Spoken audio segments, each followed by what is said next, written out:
ଶୁଣନ୍ତୁ, ଆଜି ଯେତେବେଳେ କ୍ୱେଶ୍ଚିନ୍ ପଚାରିବି ତୁ ଯଦି ତାର ଠିକ୍ ଉତ୍ତର ଦେଇଦେଲୁ ତତେ ମୁଁ 500 ଟଙ୍କା ଦେବି। ଭାବିକି ଉତ୍ତର ଦେ। ହଁ, ଭାବିକି ଉତ୍ତର ଦେ। ଭାବିକି ରଖୁ। ହଁ, ଦେଖିଆ A B C D କେତେଟା ଅକ୍ଷର? ଭଲସେ ଭାବିକି କହିବୁ।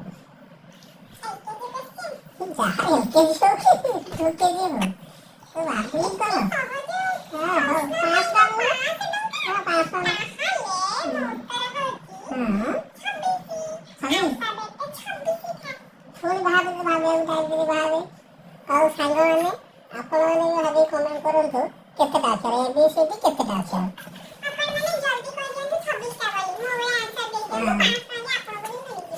ତାହେଲେ ତାହେଲେ ତୁ କହିପାରିବୁନି। କହିଲୁ?